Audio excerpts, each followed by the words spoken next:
ಇವತ್ತು ತುಂಬಾ ಟೇಸ್ಟಿಯಾಗಿರುವಂಥ ಕ್ಯಾರೆಟ್ ರೈಸ್ನ ಯಾವ ರೀತಿ ಮಾಡೋದಂತ ಹೇಳ್ಕೊಡ್ತಾ ಇದ್ದೀನಿ. ಈಗ ಕ್ಯಾರೆಟ್ ರೈಸ್ ಯಾವ ರೀತಿ ಮಾಡೋದಂತ ನೋಡೋಣ.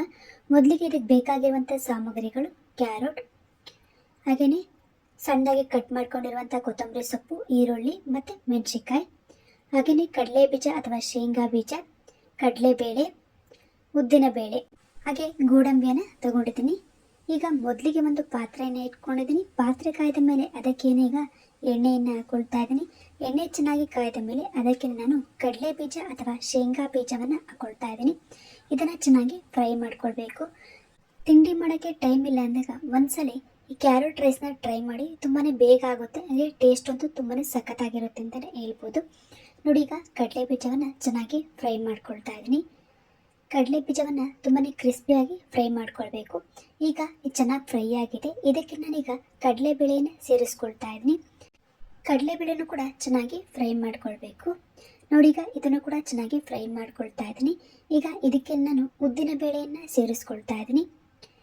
ಈಗ ಇದನ್ನು ಕೂಡ ಚೆನ್ನಾಗಿ ಫ್ರೈ ಮಾಡ್ಕೊಳ್ಬೇಕಾಗುತ್ತೆ. ಆದಷ್ಟು ಚೆನ್ನಾಗಿ ಫ್ರೈ ಮಾಡ್ಕೊಳ್ಳಿ, ಆಗ ನಿಮಗೆ ರೈಸಲ್ಲಿ ಆ ಕಡಲೆ ಬೀಜ ಕಡಲೆಬೇಳೆ ಸಿಕ್ಕಿದಾಗ ತುಂಬಾ ಟೇಸ್ಟ್ ಕೊಡುತ್ತೆ. ಈಗ ಇದಕ್ಕೆ ನಾನು ಗೋಡಂಬಿಯನ್ನು ಹಾಕಿ ಚೆನ್ನಾಗಿ ಫ್ರೈ ಮಾಡ್ಕೊಳ್ತಾ ಇದ್ದೀನಿ. ಗೋಡಂಬಿಯನ್ನು ಹಾಕಿ ಒಂದೆರಡು ನಿಮಿಷ ಚೆನ್ನಾಗಿ ಫ್ರೈ ಮಾಡ್ಕೊಳ್ಬೇಕು. ನೋಡಿ, ಈಗ ಫ್ರೈ ಮಾಡ್ಕೊಳ್ತಾ ಇದ್ದೀನಿ. ಒಂದ್ಸಲ ಈ ರೀತಿ ಕ್ಯಾರೆಟ್ ರೈಸ್ನ ಟ್ರೈ ಮಾಡಿ.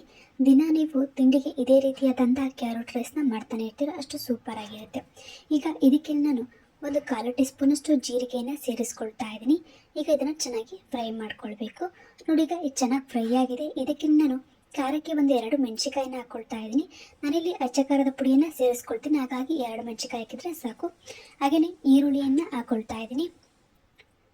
ಇದನ್ನು ಈಗ ಚೆನ್ನಾಗಿ ಫ್ರೈ ಮಾಡ್ಕೊಳ್ಬೇಕು.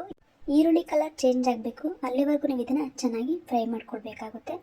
ಒಂದ್ಸಲ ಈ ರೀತಿ ಕ್ಯಾರೆಟ್ ರೈಸ್ನ ಟ್ರೈ ಮಾಡಿ, ತುಂಬಾ ಇಷ್ಟ ಆಗುತ್ತೆ. ನೋಡಿ, ಈಗ ಇದನ್ನು ಚೆನ್ನಾಗಿ ಫ್ರೈ ಮಾಡ್ಕೊಳ್ತಾ ಇದ್ದೀನಿ. ಒಂದು 5 ನಿಮಿಷ ಇದನ್ನು ಚೆನ್ನಾಗಿ ಫ್ರೈ ಮಾಡಿಕೊಂಡ್ರೆ ಸಾಕಾಗುತ್ತೆ. ನೋಡಿ, ಈಗ ಈರುಳ್ಳಿಯೆಲ್ಲ ಚೆನ್ನಾಗಿ ಫ್ರೈ ಆಗಿದೆ. ಇದಕ್ಕೆ ನಾನು 1 ಕಪ್ಪಿನಷ್ಟು ತುರಿದಿಟ್ಟಿರುವಂತಹ ಕ್ಯಾರೆಟನ್ನು ಸೇರಿಸ್ಕೊಳ್ತಾ ಇದ್ದೀನಿ.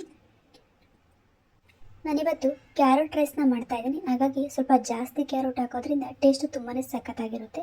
ಹಾಗಾಗಿ ನಾನು ಕ್ಯಾರೆಟನ್ನು ಜಾಸ್ತಿ ತುರ್ಕೊಂಡು ಹಾಕ್ಕೊಂಡಿದ್ದೀನಿ. ಒಂದ್ಸಲ ಈ ರೀತಿ ಜಾಸ್ತಿ ಕ್ಯಾರೆಟ್ನ ಹಾಕಿ ರೈಸ್ನ ಮಾಡ್ಕೊಂಡು ನೋಡಿ, ತುಂಬಾ ಸಖತ್ತಾಗಿರುತ್ತೆ.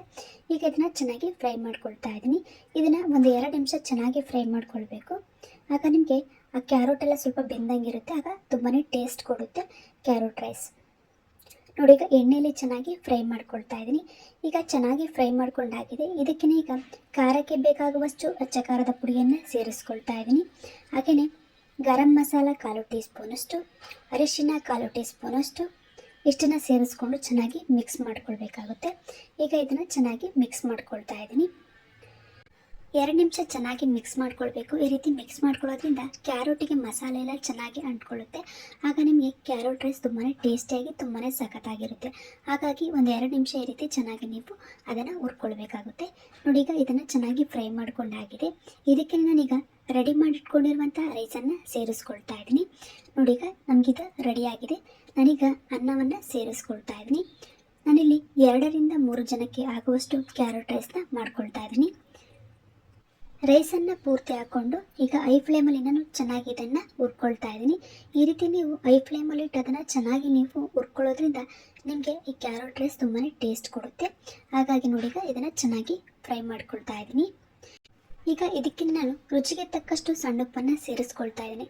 ನಾನು ಇದಕ್ಕೆ ಮೊದಲಿಗೆ ಉಪ್ಪನ್ನು ಹಾಕಿದರೆ ಕ್ಯಾರೆಟ್ ಪೂರ್ತಿ ಉಪ್ಪನ್ನು ಎಳ್ಕೊಳ್ಳೋದು, ಹಾಗಾಗಿ ನಾನು ರೈಸನ್ನು ಸೇರಿಸಿದ ಮೇಲೆ ಇದಕ್ಕೆ ಉಪ್ಪನ್ನು ಸೇರಿಸ್ಕೊಂಡು ಚೆನ್ನಾಗಿ ಮಿಕ್ಸ್ ಮಾಡ್ಕೊಳ್ತಾ ಇದ್ದೀನಿ. ಈಗ ನೋಡಿ, ಇದನ್ನು ಒಂದು 2 ನಿಮಿಷ ಚೆನ್ನಾಗಿ ಮಿಕ್ಸ್ ಮಾಡ್ಕೊಳ್ಬೇಕು. ಈಗ ಚೆನ್ನಾಗಿ ಮಿಕ್ಸ್ ಆಗಿದೆ. ಇದಕ್ಕೀಗ ಸಣ್ಣದಾಗಿ ಕಟ್ ಮಾಡಿರುವಂಥ ಕೊತ್ತಂಬರಿ ಸೊಪ್ಪನ್ನು ಸೇರಿಸ್ಕೊಳ್ತಾ ಇದ್ದೀನಿ. ಸ್ಟವ್ನ ಆಫ್ ಮಾಡಿ ನಂತರ ನೀವು ಕೊತ್ತಂಬರಿ ಸೊಪ್ಪನ್ನು ಸೇರಿಸ್ಕೊಳ್ಬೇಕು. ಆಗ ನಿಮಗೆ ಟೇಸ್ಟ್ ತುಂಬಾ ಸಖತ್ತಾಗಿರುತ್ತೆ ಅಂತಲೇ ಹೇಳ್ಬೋದು. ಈಗ ನೋಡಿ, ಸ್ಟವ್ನ ಆಫ್ ಮಾಡಿ ಕೊತ್ತಂಬರಿ ಸೊಪ್ಪನ್ನು ಸೇರಿಸ್ಕೊಂಡು ಚೆನ್ನಾಗಿ ಮಿಕ್ಸ್ ಮಾಡ್ಕೊಳ್ತಾ ಇದ್ದೀನಿ. ನಮಗೀಗ ಬಿಸಿ ಬಿಸಿಯಾಗಿರುವಂತಹ ತುಂಬಾ ಟೇಸ್ಟಿಯಾಗಿರುವಂತಹ ಬೆಳಗ್ಗಿನ ತಿಂಡಿಗೆ ಕ್ಯಾರೆಟ್ ರೈಸ್ ರೆಡಿಯಾಗಿದೆ ಅಂತಲೇ ಹೇಳ್ಬೋದು. ಒಂದ್ಸಲ ಈ ರೀತಿ ಮಾಡ್ಕೊಂಡು ತಿಂದರೆ ಮತ್ತೆ ಮತ್ತೆ ಮಾಡ್ಕೊಂಡು ತಿಂತಾನೆ ಇರ್ತೀರ, ಅಷ್ಟು ಸೂಪರ್ ಆಗಿರುತ್ತೆ. ನೋಡಿ, ಎಷ್ಟು ಚೆನ್ನಾಗಿ ಬಂದಿದೆ ಅಂತ, ತುಂಬಾ ಸಖತ್ತಾಗಿ ಬಂದಿದೆ ಅಂತಲೇ ಹೇಳ್ಬೋದು. ನೋಡೋಕ್ಕೆ ತುಂಬಾ ಚೆನ್ನಾಗಿದೆ, ಹಾಗೆಯೇ ತಿನ್ನೋಕ್ಕೂ ಕೂಡ ಅಷ್ಟೇ ಚೆನ್ನಾಗಿದೆ ಅಂತ ಹೇಳ್ಬೋದು. ನೀವು ಮನೇಲಿ ಟ್ರೈ ಮಾಡಿ. ಈ ಕ್ಯಾರೆಟ್ ರೈಸ್ ಯಾವ ರೀತಿ ಇತ್ತು ಅಂತ ಕಮೆಂಟ್ ಮಾಡಿ. ಇವತ್ತಿನ ಈ ಕ್ಯಾರೆಟ್ ರೈಸ್ ರೆಸಿಪಿ ನಿಮಗೆ ಇಷ್ಟ ಆಗಿದ್ದರೆ ಲೈಕ್ ಮಾಡಿ, ಶೇರ್ ಮಾಡಿ, ಸಬ್ಸ್ಕ್ರೈಬ್ ಆಗಿ ನಮ್ಮ ಎಲ್ಲ ವಿಡಿಯೋಗಳನ್ನು ನೋಡ್ತಾ ಇರಿ. ಧನ್ಯವಾದಗಳು.